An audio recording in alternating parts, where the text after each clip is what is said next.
So structure is nothing but a team. Even in cricket, what is the team that you need in cricket? Can you type in the comment box?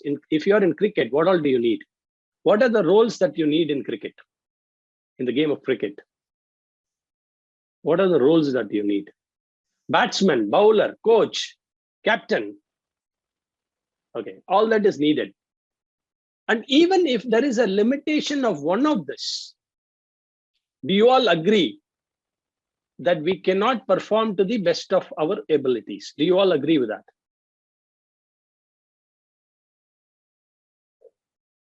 Right? Okay, so structure is clear. Then we need standards or rules of the game. We need standards or the rules of the game. Structure is necessary, but not sufficient. Standards are also important. If there is no rules of the game, what are the rules of the game? You tell me. For a bowler, what is a rule? Let's see some standards for the bowler. What is a rule? Bowler. Bowling within the crease, okay? He cannot, otherwise it's called no ball. What else? What is the rules of bowler? Let's say, should not bowl no ball. Yeah, that's a rule. Should not step outside the crease. Overarm, no throw ball. Very good, because length, he has to bowl in the length. I mean, above the hip level, is the width is important. Otherwise, it's called wide ball. Yeah, otherwise it's called wide ball. No bouncer, more than bouncer. Yeah, fantastic. All of us, the rules are very clear. The standards are very clear. The structure is clear. The standards are clear. Okay. No, what is that called? Body line bowling. Right? Earlier, we used to, in our generation, we used to call body line bowling. All right, correct. What is the rules of batsmen? Each of them have rules, right? Batsmen, what are the rules? I'm talking about the standard. Discipline is okay. Discipline is overall, general. Not to handle the ball, very good. Otherwise, it's out. Hit the, no. What are the rules? You're teaching him how to play. Stand behind the crease. Okay, he can step outside the crease also, but you have to make sure that you are behind the crease. Otherwise, you're out, right? That rules he should follow. Play with the bat.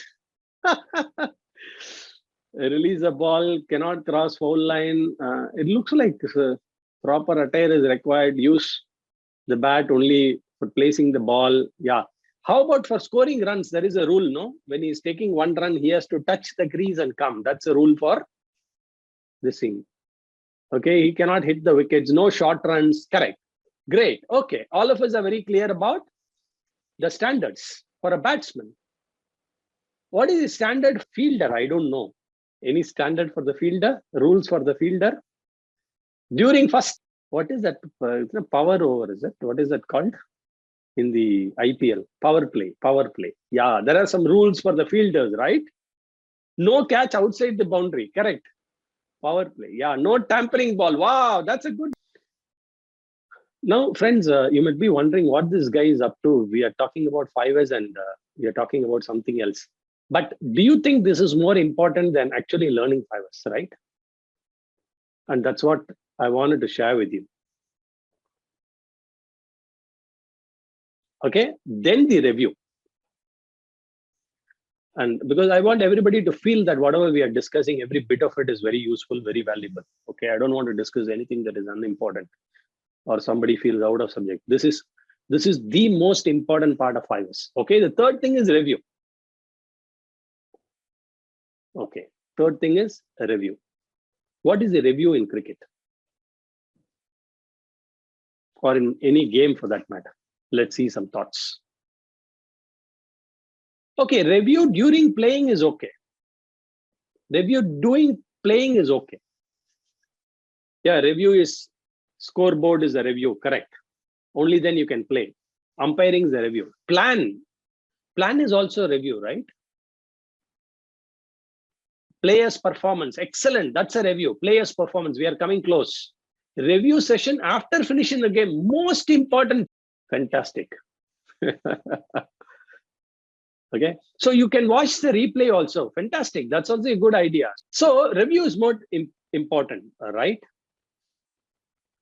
Okay, review is more important. So we need a winning team. We need a proper team. How many batsmen, how many bowlers, how many all-rounders, how many wicket keepers required in the game?